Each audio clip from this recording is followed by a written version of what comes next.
आज की रामायण में विश्वामित्र का पूर्व चरित्र।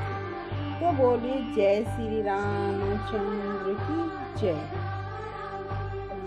विश्वामित्र का पूर्व चरित्र। राम से मिथिला के राजपुरोहित सतानंद जी विशेष रूप से प्रभावित हुए। सतानंद जी ने कहा, हे राम, आप बड़े सौभाग्यशाली हैं। आपको विश्वामित्र जी गुरु के रूप में प्राप्त हुए हैं। वे बड़े ही प्रतापी और तेजस्वी महापुरुष हैं। ब्राह्मणत्व की प्राप्ति से पूर्व ऋषि विश्वामित्र बड़े पराक्रमी और प्रजावत्सल नरेश थे।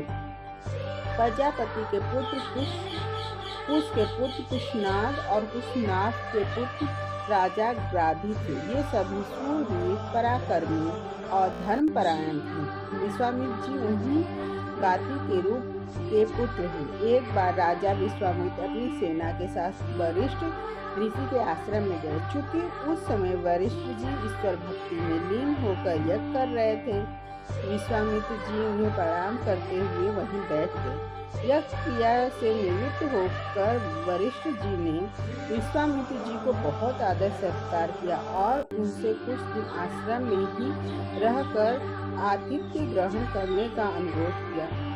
इस पर यह सोचकर कि मेरे साथ विशाल सेना है और सेना सहित मेरा आतिथ्य करने में वरिष्ठ जी को कष्ट होगा, विश्वामित्र जी ने नम्रता पूर्वक विदा होने की अनुमति मांगी। किंतु वरिष्ठ जी ने अत्यधिक अनुरोध करने पर थोड़े दिनों के लिए राजा विश्वामित्र को उनका आतिथ्य स्वीकार करने के लिए विवश होना पड़ा। राजा विश्वामित्र के आतिथ्य स्वीकार कर लेने पर वरिष्ठ जी ने कामधेनु गौ का आह्वान किया और उनसे विश्वामित्र तथा उनकी सेना के 6 प्रकार के व्यंजन तथा समस्त प्रकार की सुविधाओं की व्यवस्था करने की प्रार्थना की। उनकी इस प्रार्थना को स्वीकार कर कामधेनु गौ ने सारी व्यवस्था कर दिया। वरिष्ठ जी के अतिथि सत्कार से राजा विश्वामित्र और उनके साथ आए सभी बहुत प्रसन्न हुए।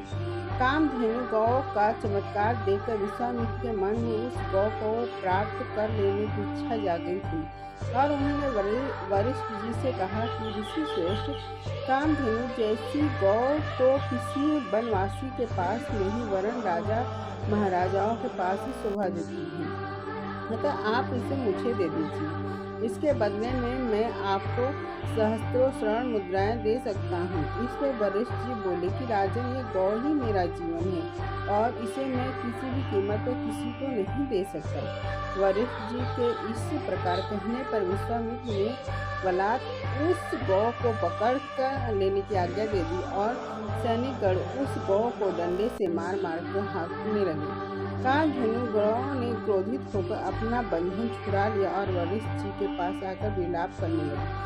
वरिष्ठ जी बोले कि हे कामधेनु, मैं इस राजा को श्राप भी नहीं दे सकता, क्योंकि यह राजा मेरा अतिथि है और इसके पास विशाल सेना होने के कारण इससे युद्ध भी विजय प्राप्त नहीं कर सकता। मैं अत्यंत विवश हूँ। वरिष्ठ जी ने इस वचनों को सुनकर कामधेनु ने कहा कि हे ब्रह्म ऋषि, क्या एक ब्राह्मण के बल के सामने क्षत्रिय का बल कभी श्रेष्ठ हो सकता है? आप मुझे आज्ञा दीजिए, मैं एक क्षण में इस क्षत्रिय राजा को उसकी विशाल सेना सहित नष्ट कर दूंगी। कोई अन्य उपाय न देकर वरिष्ठ जी ने कामधेनु को अनुमति दे दी। आज्ञा पाती कामधेनु ने योग बल से प्रबल सैनिकों की एक सेना उत्पन्न कर दी और वो सेना विश्वामित्र की सेना के साथ युद्ध करने लगी। विश्वामित्र जी ने अपने पराक्रम से समस्त पल्लव सेना का विनाश कर डाला। इस पर कामधेनु ने सहस्र वरवर, यवन और काम्बोज सैनिक उत्पन्न कर दिया। जब विश्वामित्र ने उन सैनिकों का वध कर डाला तो कामधेनु ने मारक शास्त्रों से युक्त अत्यंत पराक्रमी योद्धाओं को उत्पन्न किया, जिन्होंने शीघ्र राजा विश्वामित्र की सेना को गाजर मूली की भांति काटना आरंभ कर दिया। अपनी सेना का नाश होते देख विश्वामित्र के 100 पुत्र अत्यंत कुपित हो वरिष्ठ जी को मारने दौड़े। परिणाम यह हुआ कि वरिष्ठ जी ने उनमें से एक पुत्र को छोड़कर से सभी को भस्म कर दिया। सेना तथा पुत्रों के नष्ट हो जाने से विश्वामित्र बड़े दुखी हुए। अपने बचे हुए पुत्र का राज तिलक कर वे तपस्या करने के लिए हिमालय के कंदराओं में चले गए। वहाँ पर उन्होंने कठोर तपस्या की और महादेव जी को प्रसन्न कर लिया। महादेव जी प्रसन्न पाकर विश्वामित्र ने उनसे समस्त दिव्य शक्तियों के साथ संपूर्ण धनु विद्या के ज्ञान का वरदान प्राप्त कर लिया। इस प्रकार संपूर्ण धनु विद्या का ज्ञान प्राप्त करके विश्वामित्र बदला लेने के लिए वशिष्ठ जी के आश्रम में पहुँचे। वशिष्ठ जी को ललकार कर उन पर अग्निवार चला दिया। अग्निवार से समस्त आश्रम में आग लग गई और आश्रमवासी भयभीत होकर इधर उधर भागने लगे। वशिष्ठ जी ने भी अपना धनुष संभाल लिया और बोले कि मैं तेरे सामने खड़ा हूँ, तू मुझे पर वार कर। आज मैं तेरे अभिमान को चूर चूर करके बता दूंगा कि छात्र वंश से ब्रह्म वंश श्रेष्ठ है। क्रुद्ध होकर विश्वामित्र ने एक के बाद एक आग्नेय शास्त्र, वर्णाश्र शास्त्र, रुद्रार्थ शास्त्र, इंद्रायण शास्त्र और पाशुपत शास्त्र एक साथ छोड़े, जिससे वशिष्ठ जी ने अपने मारक अस्त्रों से मार्ग में ही नष्ट कर दिया। इस पर विश्वामित्र ने और भी अत्यधिक क्रोधित होकर मानव, मोहन, गांधर्व, जुम्भड़, दारण, ब्रज, ब्रह्मपाश, कालपाश, वरुणापाश, नाग, दंड, पैचाक, कौच, धर्मचक्र, कालचक्र, विष्णुचक्र, वाव्य, मंथन, कंकाल, मूसल, विद्याधर, कलाशास्त्र आदि सभी शस्त्रों का उपयोग कर डाला।